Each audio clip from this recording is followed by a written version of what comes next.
A paz do Senhor Jesus, amados irmãos, eu sou a Alessandra Abreu, nós estamos aqui para mais uma aula da nossa EBD, nós estamos fazendo uso da leitura do livro Uma Vida com Propósitos e como nós temos aprendido com esse livro, como o Senhor tem falado conosco, tem falado ao nosso coração. E a lição de hoje é a lição de número 38, que tem por título Tornando-se um Cristão com Excelência. Mas antes de nós entrarmos aqui na nossa aula, eu peço que você feche seus olhos e ore ao Senhor para que o Espírito Santo possa nos trazer clareza daquilo que Ele quer nos ensinar nesta manhã, trazendo ao nosso coração aquilo que está no coração do Senhor para nos ensinar, e que o nosso coração seja essa terra fértil que vai receber cada semente ministrada aqui e que vai produzir frutos para a glória de Deus. Nós vamos aproveitar também esta oração e orar por todos os irmãos que vão ofertar na casa do Senhor. Vai passar aqui os links para você fazer o depósito, com certeza é na sua congregação também. Você tem os dados para fazer o depósito, né? Uma transferência ou Pix. Você pode transferir aqui para a nossa igreja, né? Você pode contribuir com seus dízimos, com suas ofertas para o avanço do reino de Deus. Então, feche seus olhos, nós vamos orar para iniciar a nossa aula e também já vamos orar para que o Senhor possa abençoar todos os ofertantes. Amém? Feche seus olhos aí onde você está. Pai, obrigada, Senhor, por tudo que o Senhor tem feito nas nossas vidas. Obrigada pelo teu amor, pelo teu cuidado. Obrigada, Senhor, pela tua graça que nos cerca dia após dia. Obrigada, Senhor, pelo fôlego de vida, por tudo quanto o Senhor nos tem feito. Coisas que nunca poderíamos pagar, mas o teu amor nos alcançou e nos reconectou ao coração do Pai. Nós te louvamos e te agradecemos. Senhor, eu te peço que o Senhor possa abençoar cada um dos teus filhos que vai ofertar nesta manhã. A tua palavra diz que o teu reino é uma terra fértil e que nós semeamos e produzimos frutos a 30, a 60 e a 100. Que os teus filhos possam ser prósperos, Pai. Visita todo aquele que está ofertando com amor, com alegria, porque a tua palavra diz que o Senhor ama aquele que dá com alegria, não com tristeza ou com necessidade, mas aqueles que ofertam com alegria ao Senhor, com o coração cheio de gratidão. Porque se eles têm hoje para ofertar, é porque a providência já veio da parte do Senhor. E aqueles que não podem ofertar hoje, Pai, eu te peço que o Senhor os abençoe da mesma forma, que o Senhor abra as portas que estão fechadas, que o Senhor repreenda todo o devorador, repreenda as doenças, que o Senhor possa curar as nossas finanças e repreender todo o espírito compulsivo que nos faz, Senhor, ter uma instabilidade financeira. Que o Senhor possa nos abençoar, que o nosso coração esteja totalmente voltado a Ti. E se Mamon tem ocupado o nosso coração, que o Senhor possa destroná-lo para a glória do Teu nome. Eu te peço também, Pai, que o Senhor venha ser o nosso instrutor nesta manhã. Que o Senhor venha nos ensinar. Nosso coração está aberto para receber de Ti a porção que vem do alto, que vai nos instruir, que vai nos fazer crescer para a tua glória. O Senhor nos chamou, nos comissionou e nós estamos aqui para viver tudo aquilo que o Senhor tem preparado para nós. Abençoa os meus irmãos que estão nas suas casas, que o Senhor possa abrir o entendimento e ministrar ao coração deles tudo aquilo que está no teu coração. Fica conosco, é o que nós te pedimos e já te agradecemos desde agora e para sempre. Amém. Amém, irmãos. Então vamos lá para a nossa lição de hoje, lição de número 38, tornando-se um cristão com excelência. Em Marcos capítulo 16, versículo 15, vai dizer o seguinte: Jesus disse aos seus seguidores: vão pelo mundo e contem a todos as boas novas. Salmos 67, versículo 2, na tradução da Bíblia Viva, diz assim: Assim saberemos por onde Ele quer que nós andemos. Assim, todas as nações conhecerão a sua salvação. Então, nós iniciamos dizendo que a grande comissão é a nossa incumbência. Eu vou logo dizendo para vocês que essa é uma lição confrontadora. Logo nas primeiras leituras, né, as linhas que a gente começa a ler, nós já vemos o Senhor nos confrontando. O autor aqui, ele vai fazer a distinção de dois tipos de cristãos. Ele vai dar aqui para nós, que nós temos uma escolha para fazer, em se tornar um cristão com excelência ou nos tornarmos um cristão relapso. E a gente começa a observar que às vezes a gente se considera cristãos com excelência, por excelência, que nós fazemos belíssimos trabalhos para o Senhor.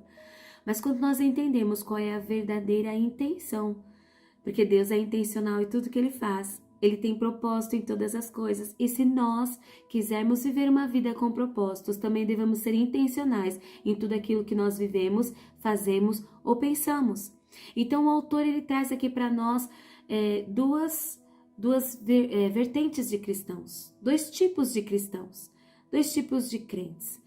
Aquele cristão com excelência e aquele cristão relapso.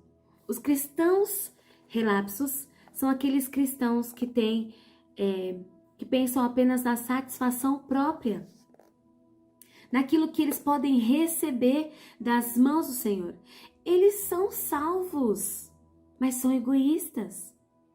Eles vão para a igreja, são cristãos que vão para a igreja, que frequentam as reuniões, que gostam de cultos de louvores, mas você não vai ver eles envolvidos em projetos missionários, porque missão não é algo que lhes interessa. Esse tipo de cristão, as orações deles, né, dos cristãos relapsos, o tipo de oração deles é uma oração egoísta, centrada no eu primeiro. Eles usam Deus para os seus propósitos, ao invés de deixar Deus usá-los para o propósito dele. E aí ele vai dizer que os cristãos com excelência, eles são diferentes.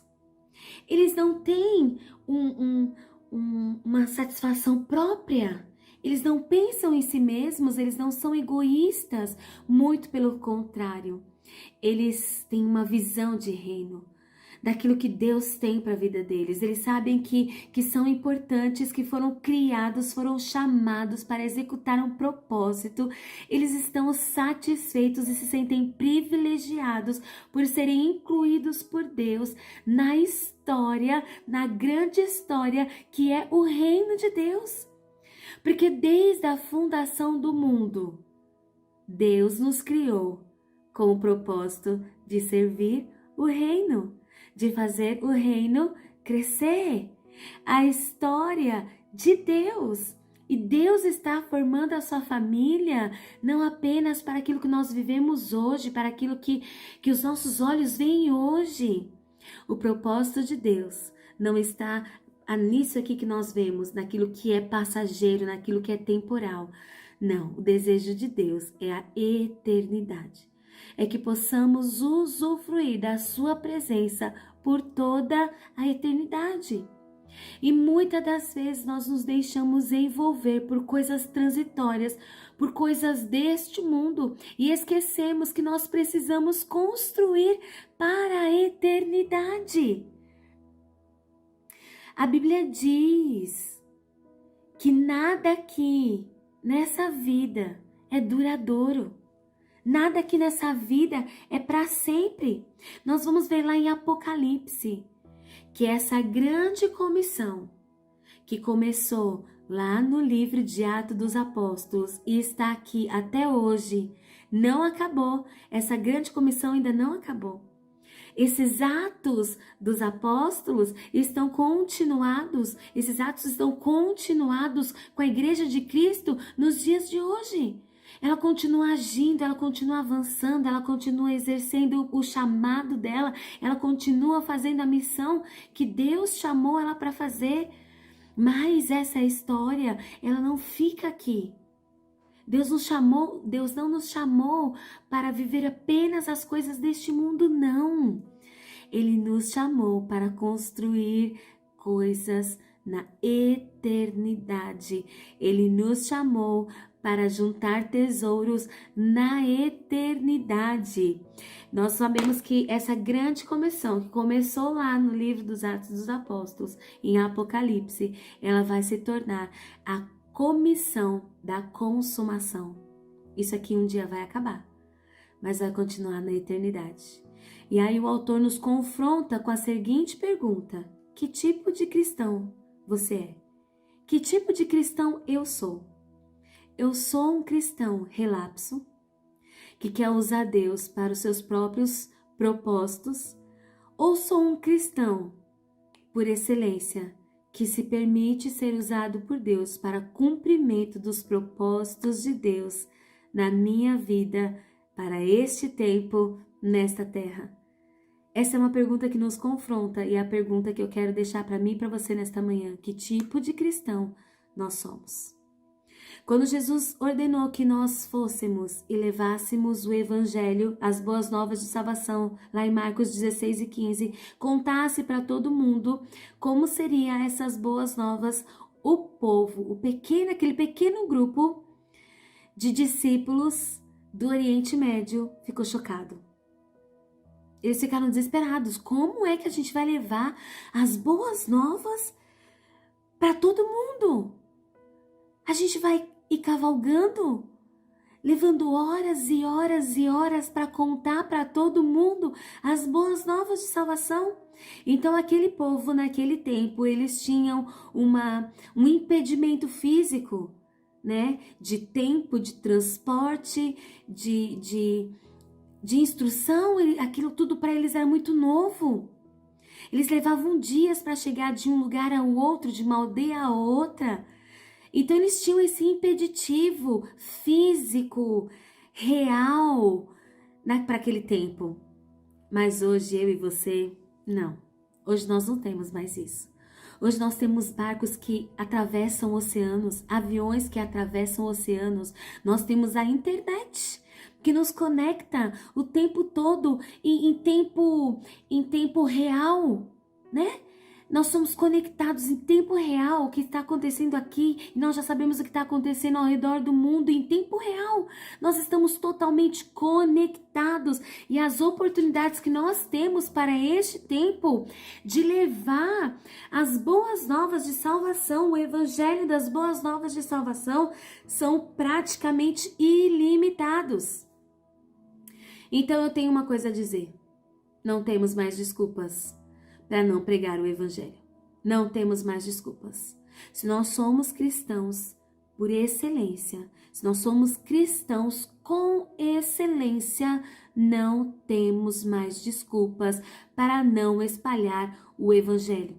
Nós temos a internet, nós temos as redes sociais, nós temos até o WhatsApp que nos conecta, né, pelo mundo. Então nós não temos mais desculpa, nós não temos os mesmos impeditivos que tinham aquele povo que foi comissionado com tão poucos recursos, com dificuldades de transporte, mas eles assumiram a missão, eles entenderam que eles eram cristãos com excelência e eles precisavam, com aquilo que eles tinham, pregar o evangelho das boas novas de salvação. Então, a pergunta que eu faço para mim e para você, para que nós possamos refletir, é como é que nós podemos fazer missões? Como é que nós podemos levar o evangelho com tudo aquilo que nós temos? Porque muitas das vezes nós achamos que o que nós temos é pouco, né? A gente precisava sempre de mais, a gente acha que a gente não sabe falar, que a gente não nasceu para isso, né? E mais para frente o autor vai desconstruir isso, esses nossos pensamentos. O autor ele vai trazer essa consciência que vai desconstruir esses nossos pensamentos do eu não posso, do eu não sirvo para isso, do eu não tenho esse chamado. Todos nós somos chamados para levar as boas novas de salvação, para dizer a todo mundo que Jesus veio, que Jesus morreu na cruz do Calvário. Todos nós somos chamados para falar sobre a justificação, sobre a redenção, sobre a regeneração, sobre o Espírito Santo que nos limpa, nos transforma, sobre este sacrifício que nos reconectou e nos devolveu o lugar de filho diante do Pai. Amém?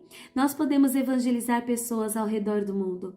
Nós podemos fazer missões no mundo sem nem sair da nossa casa. Olha que coisa! Nós não precisamos nem sair de casa para levar o evangelho para o mundo. Então nós não temos mais desculpas. Os obstáculos que os discípulos tinham não são os obstáculos que nós temos hoje.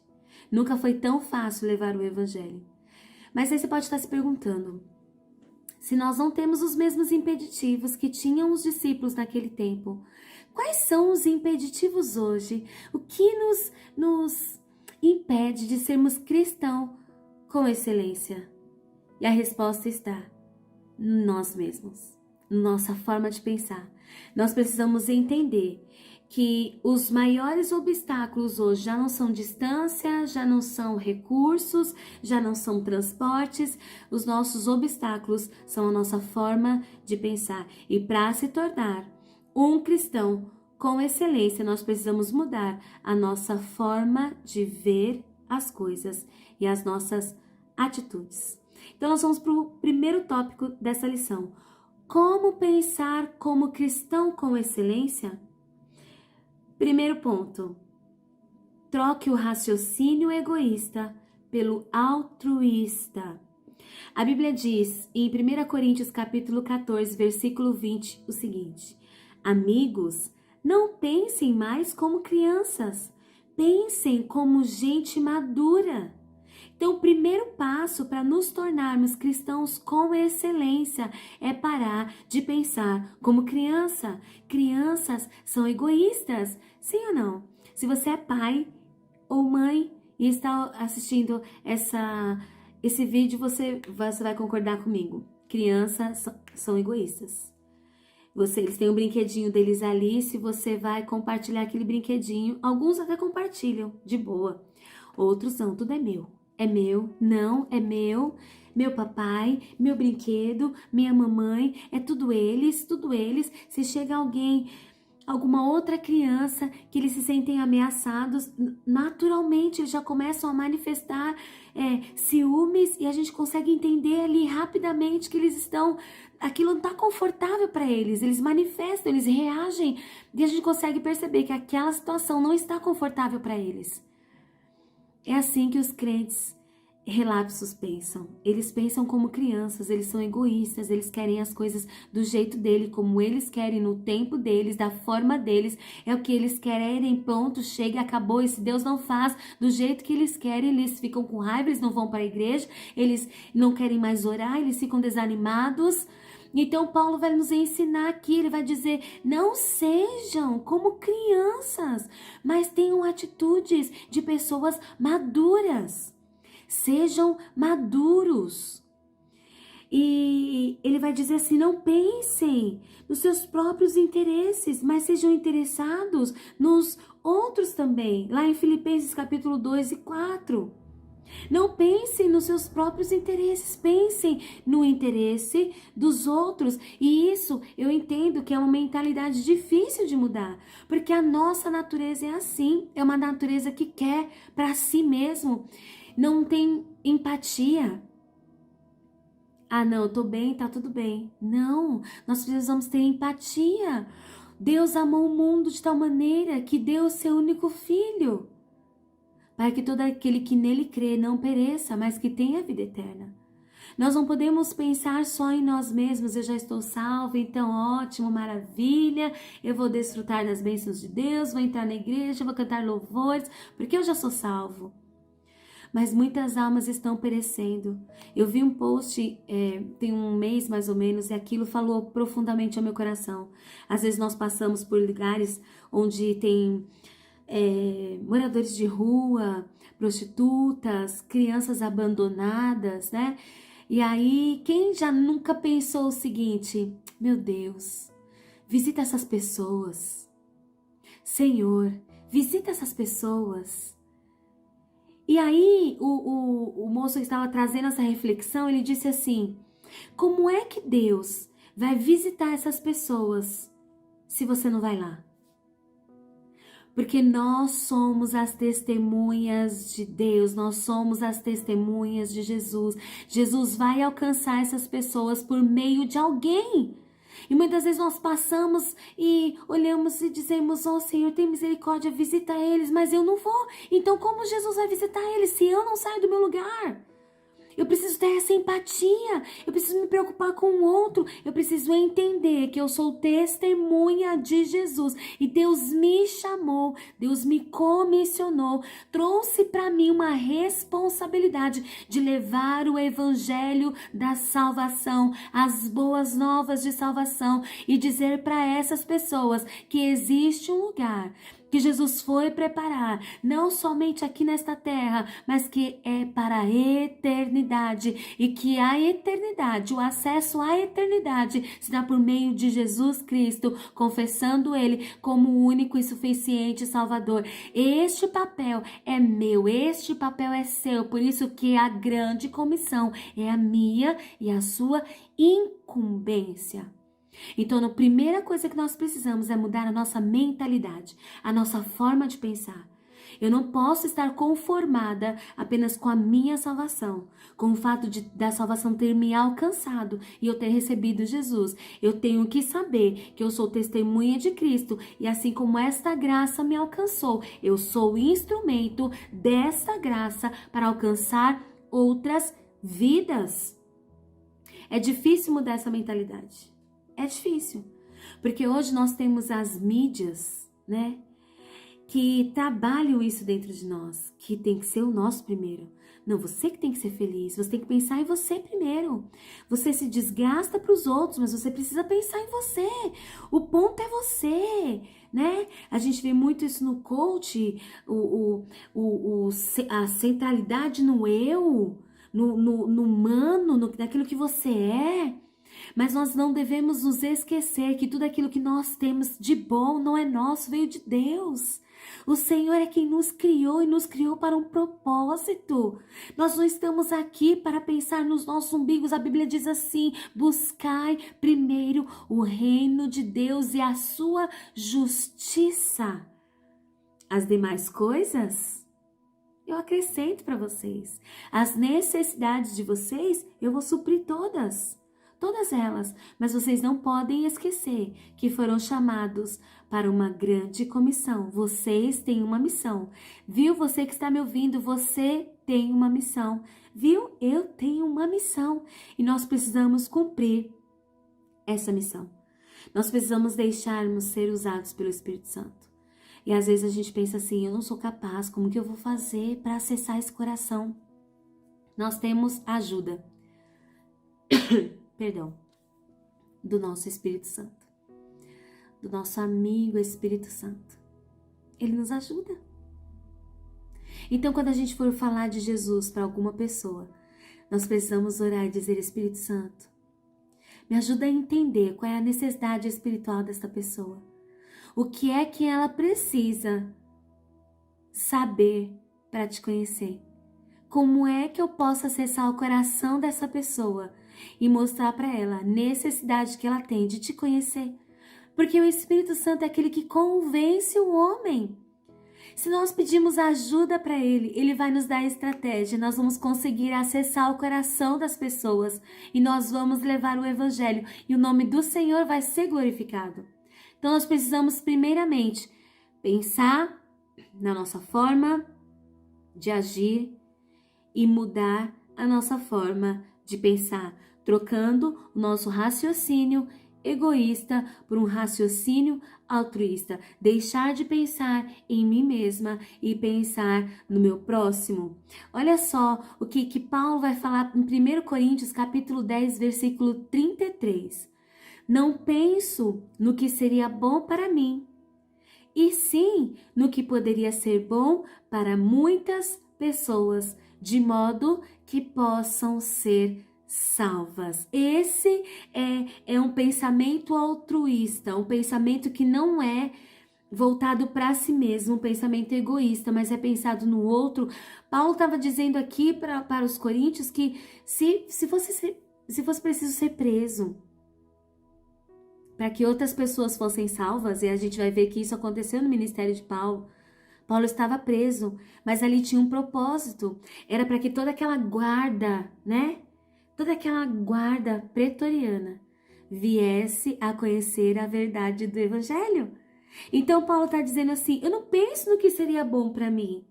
Porque se eu fosse pensar no que seria bom para mim era estar na minha casa. Bom para mim era estar lá mergulhado nos meus livros, vivendo uma vida que eu gostaria de viver. Bom para mim seria isso, mas não, eu não penso no que seria bom para mim, mas eu penso no que poderia ser bom para muitas pessoas, de modo que possam ser salvas. Eu tenho que pensar naquilo que é bom para que as almas sejam salvas.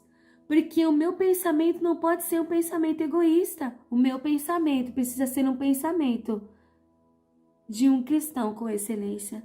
Eu preciso saber que no reino ainda há lugar e eu sou a testemunha para levar as boas novas de salvação. Então Paulo vai nos ensinar. Troque esse seu pensamento egoísta por um pensamento altruísta. Deixe Deus usar você para o cumprimento dos seus propósitos. Segundo ponto, deixe de raciocinar de forma restrita e raciocine de forma global. Pare de pensar de forma restrita. Comece a pensar de forma global. Deus é global. A Bíblia diz assim, porque Deus amou o mundo. Deus é um Deus global. A Bíblia diz, de um só homem, Deus criou todas as nações que vivem na terra e decidiu quando e onde todas as nações seriam constituídas. Deus fez tudo isso para que nós o buscássemos e, alcançando-o, o encontrássemos. Atos, capítulo 17, versículos 26 e 27. Grande parte do mundo já pensa de forma global. Nós somos um mundo globalizado. A comunicação, as redes sociais, as mídias, tudo está para dizer que nós somos um mundo globalizado. E não temos como fugir disso. Então, as boas novas que chegam até as pessoas estão sendo difundidas pelo mundo. Como eu já disse, nós podemos levar a verdade do evangelho para o mundo sem ao menos sair de casa. Então, o primeiro passo é pensar de uma forma global. Como é que eu posso fazer isso? Pensar de uma forma global. Um dos primeiros pontos que fazem com que nós deixemos de ser cristãos relapsos e passamos a ser cristãos com excelência é pela oração. Então, se você aí tem na sua casa um mapa, sabe aqueles mapas? Pode ser do mundo ou pode ser da região onde você está, né? Se você tem um mapa mundi, ore lá. Aponte o seu dedo, ore de forma intencional. Olha o que Salmos 2, verso 8 vai dizer. Se você me pedir, eu lhe darei as nações. Todos os povos da terra serão seus. Ore por países específicos. Coloque seu dedo lá e ore. Ore lá. Ore por aquele país. Ore por aquelas famílias. Ore por aquelas crianças. Ore pelos jovens. Ore pelos adolescentes. Cristãos com excelência oram pelo mundo. Se você é um cristão por excelência, pense de forma global. Pense de forma global. Ore pelo mundo. Pega um atlas, abre na mesa da sua casa, chame a sua família e comece a orar país por país. Ore pela sua nação, ore por cada cidade, ore pelos municípios, ore pelas autoridades constituídas. Ora, crente com excelência, ora de forma global. Não pensa apenas na sua família, no seu círculo de amigos, não. Ele pensa de uma forma ampla, de uma forma abrangente, ele ora de forma global. E qual deve ser o alvo das nossas orações? Para que o Senhor nos ensine a falar, para que o Senhor nos dê revelação da sua palavra, coragem para falar, interceder para aqueles que vão crer e receber Jesus. Pedir que a mensagem se espalhe rapidamente, solicitar mais trabalhadores, que pessoas sejam despertadas para esta obra missionária. E as orações vão fazer de nós um parceiro de muitas outras pessoas ao redor do mundo. Sabia que você pode se conectar a pessoas ao redor do mundo através da sua oração? As pessoas podem não crer naquilo que você fala, elas podem rejeitar a sua mensagem, elas podem rejeitar a sua presença, mas não tem nada que elas possam fazer que seja capaz de impedir a oração que você faz. Você deve orar pelos missionários, por todos os cristãos que estão envolvidos na obra do Senhor por todo mundo.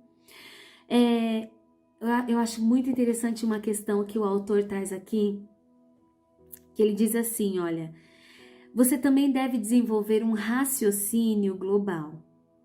Você deve assistir noticiários, ler noticiários com olhos de quem assumiu a grande comissão. Olha o que ele vai dizer. Quando você lê noticiários, quando você assistir noticiários, você precisa entender que a sua forma de pensar não é uma forma de pensar como o mundo pensa. Você precisa assistir, ler com uma mentalidade de grande comissão, de alguém que pensa de forma global. Quando você tem uma visão de uma grande comissão, você não vai se abater, você não vai se atemorizar com cada notícia que a mídia traz. Por quê? Porque você vai lembrar da verdade do evangelho e Deus usa situações, Deus usa circunstâncias e tudo que acontece de mudanças cumpre um plano de Deus. As mudanças, as rápidas mudanças que ocorrem no mundo hoje, elas estão preparando como nunca pessoas para ouvir as boas novas. A gente tem aí o exemplo do Covid. Foi uma situação, uma circunstância que Deus preparou. Deus estava preparando pessoas para ouvir as boas novas de salvação. Este é o tempo. Se você quer ser um ministro do Evangelho, se você quer assumir esta missão, se você tem vontade de fazer isso, este é o tempo. Este é o tempo. Nós precisamos pensar de modo global. Então veio a notícia lá, não se atemorize não. Lembra que tem uma verdade de Deus para isso. Lembra que Deus está agindo, Deus tem o controle de todas as coisas no universo, todas as coisas cooperam para o bem. Todas as coisas, Deus tem um propósito. O que está acontecendo, você tem que ter uma visão de grande comissão. Isso aqui está cooperando para espalhar as boas novas do Evangelho. Deus tem um propósito nesse negócio. Nós não vamos ficar passando más notícias, nós não vamos ficar espalhando más notícias, nós não vamos ficar atemorizados, nós não vamos sentir medo, não. Nós vamos lembrar que existe uma verdade de Deus para isso. Olha, Deus está se movimentando, o reino está se movimentando, tem algo acontecendo e eu preciso ser parte dessa grande comissão neste tempo que eu estou.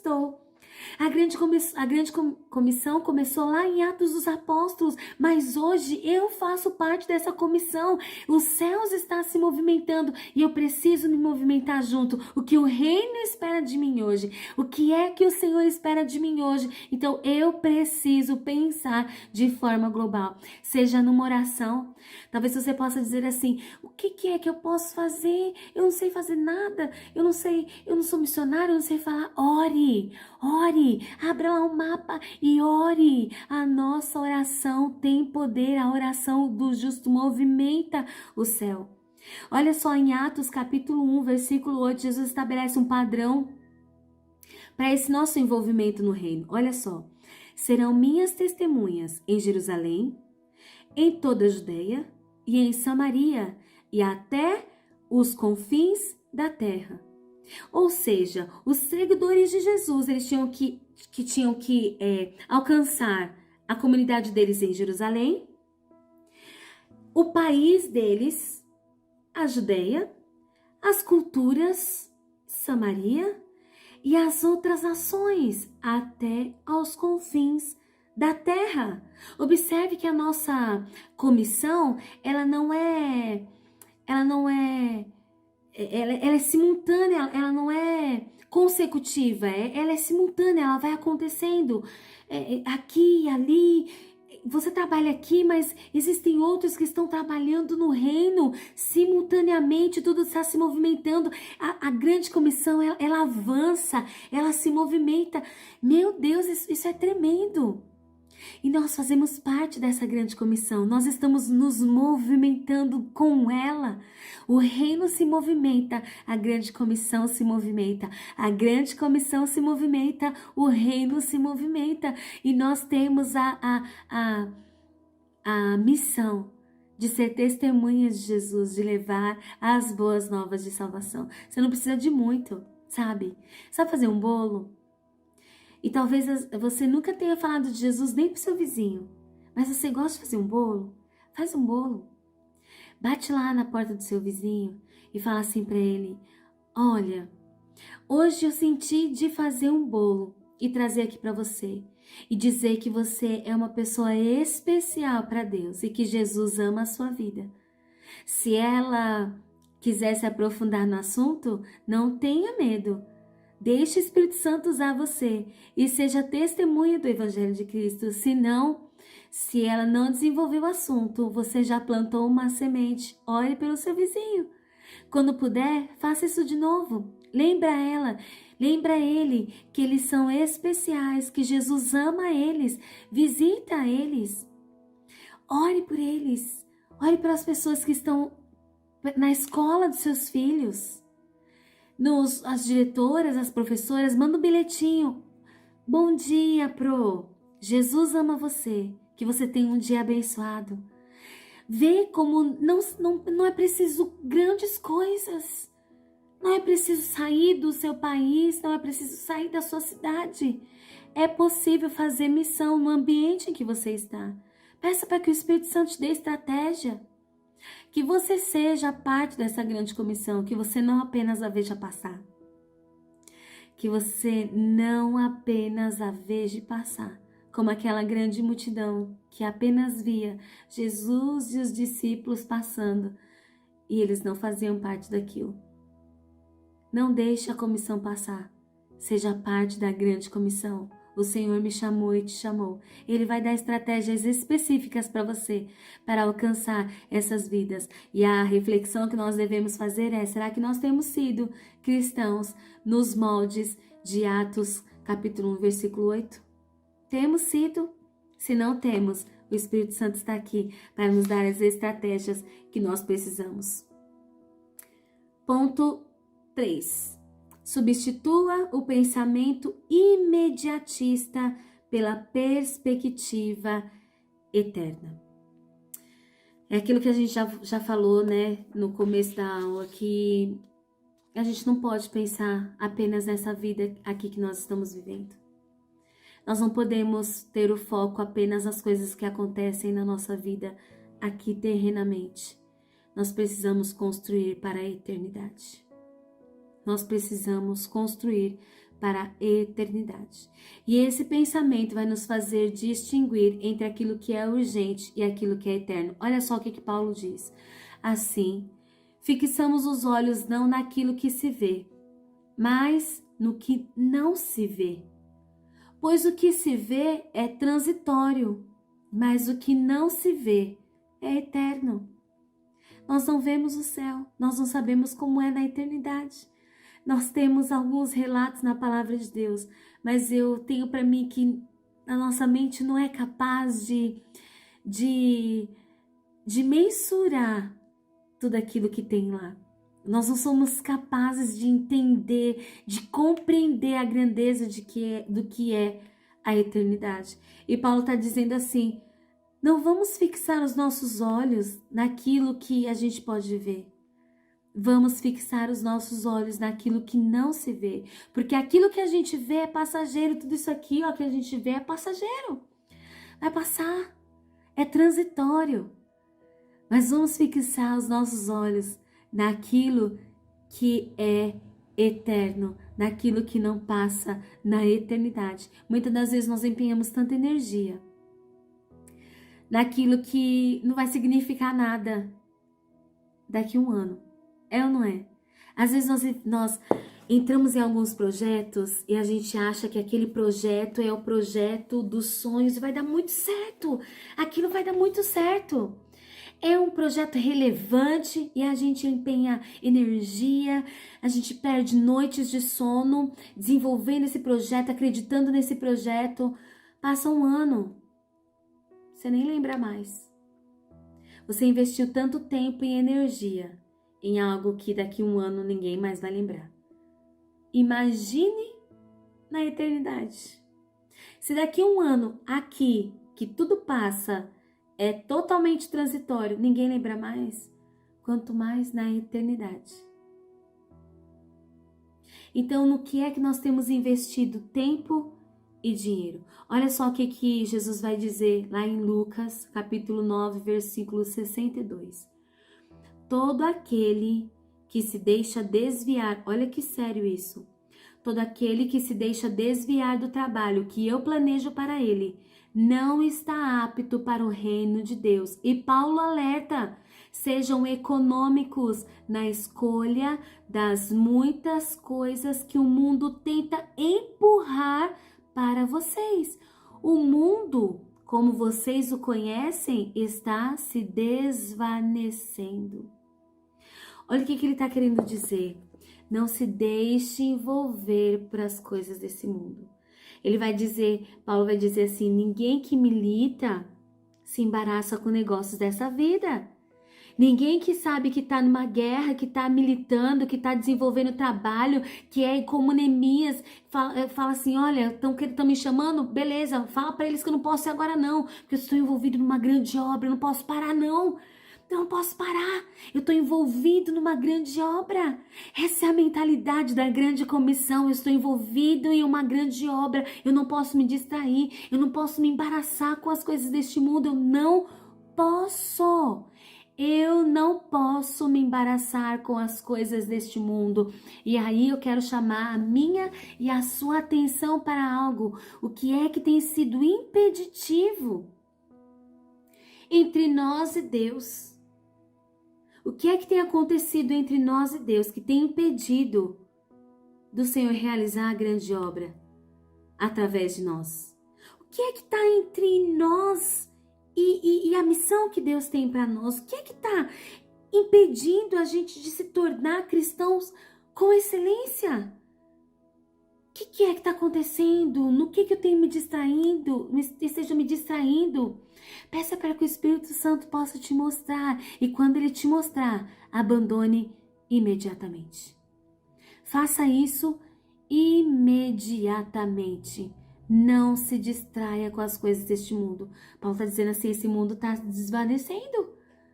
Você precisa lembrar que você faz parte da grande comissão e a grande comissão está se movimentando e você é parte dela, você é testemunha de Cristo nessa grande comissão. Você tem uma missão, você tem um chamado, você tem um propósito. Então você não pode se embaraçar com as coisas deste mundo. Você precisa lembrar, eu estou fazendo uma grande obra e eu não posso parar. Eu estou fazendo uma grande obra, estou envolvida em uma grande obra e eu não posso parar. E aí ele vai dizer assim, olha, Paulo não, né? O escritor aos Hebreus vai dizer, afastemos de nós qualquer coisa que nos torne vagarosos ou nos atrase. Afastemos de nós qualquer coisa que nos torne vagarosos ou nos atrase. O que é que nos está atrasando? O que é que está impedindo você de realizar essa grande comissão? O que é? É o medo? O que é? É a insegurança? O que é a falta de fé? O que é? Você achar que não foi chamado para isso? É isso que você usa como desculpa para não realizar a grande missão que Deus colocou na sua mão? Foi isso? É isso? abandone imediatamente, afaste de você. Porque a palavra do Senhor diz: posso todas as coisas naquele que me fortalece. Da mesma forma que você ouviu sobre a graça, derrame sobre a graça, transborde sobre a graça, conte tudo aquilo que o Senhor fez na sua vida. Não fique de boca fechada. Conte as bênçãos, conte tudo que Deus fez em você, o que Deus fez na sua família. Nós não podemos nos calar. Nós precisamos também entender que as riquezas que nós devemos acumular, elas devem ser riquezas acumuladas no céu. E aqui a gente vai aprender algo interessante, né? Em Mateus capítulo 6, versículo 20, Jesus disse: acumulem para vocês tesouros nos céus. Quando a gente vai pensar sobre tesouros, a gente vai pensar sempre em questões financeiras, naquilo que, em bens, né? Quando a gente pensa em tesouros, a gente pensa em bens. A gente pensa em dinheiro, em posses, não é? Em coisas materiais. Mas aí Jesus vai dizer assim: ajuntem tesouros no céu. Como é possível juntar tesouro no céu? Porque lá é muito rico já. A Bíblia fala que as ruas são de ouro. Quem é que iria querer juntar tesouros no céu? Que tipo de tesouro a gente poderia juntar na eternidade? Você já parou para pensar nisso? Que tipo de tesouro se junta na eternidade? Porque se lá já é cheio daquilo que é mais precioso, daquilo que é mais valioso, que tipo de riqueza eu poderia acumular no céu? Agora, se a gente trouxer um pensamento, pensa comigo. O que é importante para nós? O que é precioso para nós? Quando alguém fala assim para um pai: o que você tem de mais precioso? O pai não vai dizer que são os bens materiais. O pai vai dizer: são meus filhos, é minha família. Sim ou não? Não é? Esses são os nossos tesouros. Às vezes a gente fala assim: eu tenho posses, mas nada paga estar com os meus filhos, nada paga estar com a minha família, nada paga estar com os meus amigos. Eu posso ter muitas coisas, mas nada vale mais do que os meus amigos. É ou não é? Então, que tipo de tesouro a gente poderia acumular no céu? Pessoas. Quando nós levamos pessoas a Cristo, elas recebem Jesus e tem o seu nome lá escrito no livro da vida. Quando nós chegarmos lá e eles chegarem também, nós saberemos que aqueles tesouros foram acumulados para a eternidade. Olha que coisa tremenda! Tesouros que nós podemos acumular na eternidade são pessoas que nós levamos a Jesus. E quando eles recebem Jesus e têm as suas vidas transformadas, elas falam assim: olha, eu conheci Jesus através de fulano. Fulano falou de Jesus para mim e eu conheci Jesus, e lá no céu nós vamos ver a quantidade de tesouros acumulados. Pessoas são importantes para Deus. Então pessoas precisam ser importantes para nós. Que tipo de tesouro nós estamos juntando aqui na terra? Apenas para isso? Apenas para isso? E lá na eternidade? O quanto de tesouro você já juntou lá? Quanto de tesouro seu tem guardado lá na eternidade? Vamos refletir sobre isso? Será que nós temos sido cristãos no padrão, nos moldes de Atos capítulo 1, versículo 8? Então nós precisamos levar isso conosco, aquilo que nós recebemos. Nós precisamos passar adiante. Essa mesma graça que nos alcançou precisa alcançar outras pessoas. E aí nós vamos para o próximo tópico. Pare de arranjar desculpas e comece a pensar em formas criativas de cumprir sua incumbência. Eu já dei aqui uma dica do bolo, né? Que você pode evangelizar seu vizinho levando lá um bolo. passando na padaria, comprando pão, levando lá para ele. Outra coisa que você pode fazer, sabe quando você passa as suas compras no caixa? Sabe quando você tá passando as coisas no caixa lá? Você fez a sua compra, tá passando as suas compras, você terminou de passar? Sabe aqueles chocolates que ficam nas gôndolas, né? Nas laterais dos caixas, sempre tem lá um chocolate, tem umas pastilhas, tem umas balas. Sabe o que você pode fazer? Pega lá um bombom, pega lá um chocolate, passa o chocolate. Depois que você pagou, pega aquele chocolate, oferece para a pessoa que te atendeu e fala assim: esse chocolate aqui é para você. E eu quero dizer que Jesus te ama e que você é especial para Ele. Olha o Espírito dando formas criativas de você levar a verdade do Evangelho. Você precisa semear as boas novas de salvação.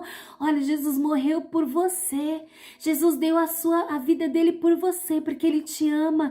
Você é especial para Ele. Ele ama você.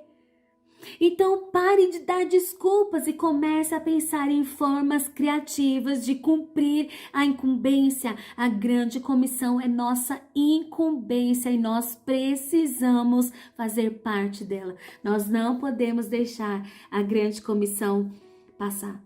Aí nós apresentamos algumas desculpas, né? Nós apresentamos assim: eu só sei falar inglês. Ou eu não sei falar inglês. Ou eu não conheço muito bem a Bíblia. Eu não tenho nada a oferecer. Eu estou muito velho. Ou eu estou muito jovem, né? Nós somos campeões em dar desculpas. Campeões. Mas olha só. Em Jeremias capítulo 1, versículo 7 e 8 diz: não diga isso, respondeu o Senhor, pois você tem de ir aonde quer que eu o envie e dizer o que quer que eu diga a você. Não tenha medo do povo, pois eu estarei com você e cuidarei de você. Assim como Deus não aceitou as desculpas de Sara quando ela disse que era velha demais para ver nela o propósito de Deus cumprido, Ele também não aceitou as desculpas de Jeremias quando ele disse que ele era novo demais, que ele não sabia falar e que ele não podia ser usado para cumprir os propósitos de Deus. Assim como Deus não aceitou as desculpas de Sara e nem de Jeremias, por que é que a gente acha que ele vai aceitar as nossas desculpas? Eu acho que ninguém foi campeão de desculpas como foi Moisés. Deus aceitou alguma das suas desculpas? Ele cumpriu o propósito para o qual ele foi chamado. Então eu tenho uma verdade para dizer para você. Você vai cumprir o propósito para o qual você foi chamado. Você não pode deixar a comissão passar. Você é parte dela. Seja testemunha de Cristo e pare de dar desculpas. Talvez a gente pense que realizar um grande chamado, né, realizar a obra da grande missão, a gente precise sentir, né? Eu preciso sentir algo extraordinário, alguma coisa que vai pulsar no meu coração. Eu preciso ver Deus manifestando através da vida de um profeta, vai acontecer algo extraordinário, assim eu vou saber que eu tenho um chamado. Mas esse chamado já foi reiterado por Deus inúmeras vezes. Toda vez que você abre a Bíblia, você vê esse chamado sendo reiterado na nossa vida. O Senhor, Ele nos chamou todos para cumprir os 5 propósitos de Deus para a nossa vida. Primeiro, adorar. Segundo, ter comunhão. Terceiro, tornar-se semelhante a Cristo. Quarto, servir. E quinto, sair em missão. Ele não quer apenas usar alguns. Deus não quer apenas usar alguns dos seus filhos. Não, Ele quer usar todos os seus filhos. Se você é filho de Deus, Ele quer usar você também. Então, se sinta parte do processo, se sinta parte da grande comissão. Você é testemunha de Cristo. Eu sou testemunha de Cristo. A igreja inteira deve levar o evangelho integral ao mundo todo. Lembra que eu falei que a comissão, o padrão que Deus deixa ali em Atos capítulo 1, versículo 8, ele não é consecutivo, ele é simultâneo. Nós trabalhamos como um corpo, nós avançamos como um corpo, nos 4 cantos desta terra, nós estamos avançando, porque o desejo de Deus é que a igreja leve o evangelho de forma integral a todo o mundo. Um cristão ou outro, não. Todos nós, eu e você, fazemos parte dessa grande comissão. E aqui eu já estou partindo para o final. Eu quero dizer para você que se você quer realmente ser semelhante a Jesus, você deve amar o mundo inteiro. Nós temos uma tendência humana a amar só aquilo que está de acordo com a nossa vontade, só aquilo que a gente gosta, né? Tolerar aquilo que a gente gosta. E aí a gente ora muito pelas pessoas que a gente gosta, a gente intercede pelas pessoas que a gente gosta, a gente vibra pelas pessoas que a gente gosta, mas nós queremos ser semelhantes a Jesus. Nós devemos nos lembrar que devemos amar o mundo inteiro. E Jesus eleva o padrão demais da conta. Jesus eleva o padrão demais da conta. Jesus sabia que Judas ia trair ele? Obviamente sabia. Mas Jesus tratou Judas igual tratou todos os outros discípulos. E no fim de tudo, ele diz assim: meu amigo, faça logo o que você tem para fazer. Amigo. Porque amigo é aquele que te leva para perto do propósito. É aquele que está te levando para perto do propósito. Mesmo que seja aquela pessoa que te espizinhe, que te traia, mas se aquela pessoa está te fazendo manter o propósito, está te fazendo ser parecido com Jesus, então louve a Deus pela vida dele, porque ele está te levando para perto do propósito, ele está te levando para ser parecido com Jesus. Então louve a Deus pela vida dele. Jesus eleva o padrão muito alto, nós precisamos, e como nós precisamos aprender com Jesus? Amar o mundo inteiro, a ter empatia com o mundo inteiro, não só com as pessoas que nós conhecemos, mas principalmente com aquelas que nós não conhecemos e que nós sabemos que estão perecendo nesse mundo de dor, estão partindo para a eternidade sem conhecer a Jesus. Então nós precisamos vestir essa camisa. Eu faço parte dessa grande comissão, eu não posso me omitir, eu não posso negligenciar, eu estou envolvido numa grande obra e eu não posso parar. Nós não podemos nos dar por satisfeitos apenas porque temos a nossa família salva, os nossos amigos, aqueles que a gente mais ama, salvos. Se eles estão salvos, tá tudo bem? Não, não tá tudo bem. Não tá tudo bem.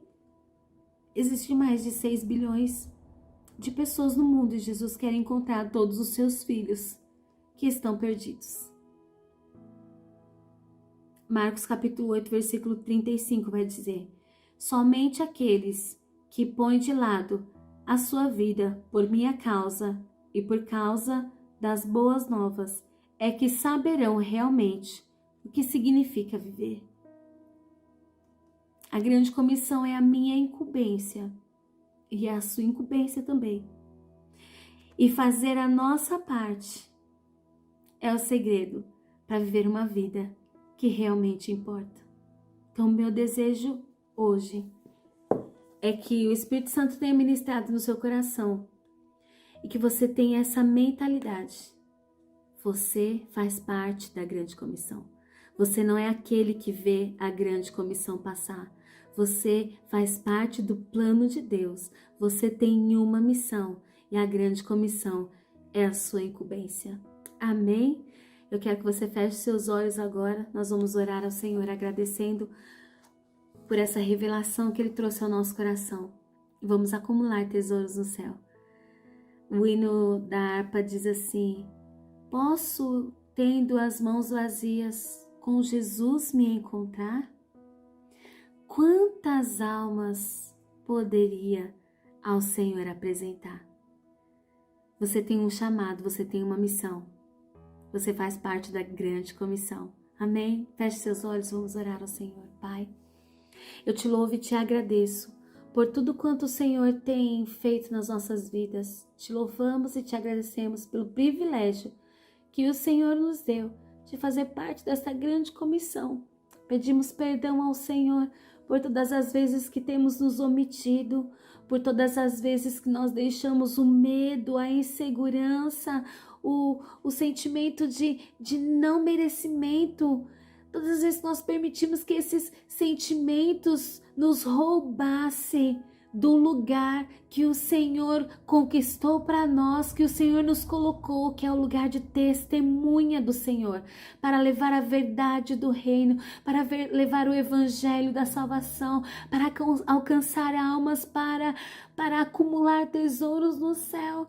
Senhor, eu te peço, Pai, que o Senhor possa nos visitar, nos dando uma nova mentalidade, atitudes diferentes, que todas as vezes que nós nos levantarmos para dar desculpas, nós nos lembremos que fazemos parte desta grande comissão, que estamos envolvidos numa grande obra e nós não podemos parar. Encoraja os teus filhos, Pai, todos aqueles que estão ouvindo esta aula hoje, que eles possam ser encorajados pelo teu Espírito, que eles possam ser visitados com uma unção de ousadia, assim como o Senhor fez com Pedro, quando o teu Espírito Santo pousou sobre ele. Nem parecia mais aquele mesmo Pedro que voltou para a pesca depois de ter ouvido o galo cantar 3 vezes, mas um Pedro cheio de autoridade, cheio de ousadia, cheio de unção.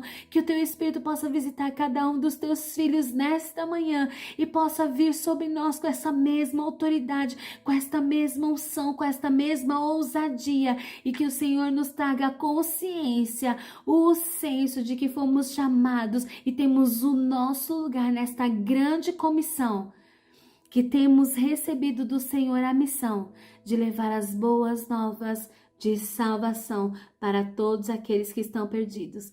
Fica conosco, Pai, muito obrigada. É o que nós pedimos, desde agora para todos sempre. Amém. Deus abençoe vocês. Domingo que vem nós temos mais uma lição, nós estamos partindo para o finalzinho do livro, né? Uma vida com propósitos, e que a sua vida realmente seja uma vida que vale a pena, uma vida com propósitos. Deus abençoe vocês. Fiquem na paz, Senhor Jesus.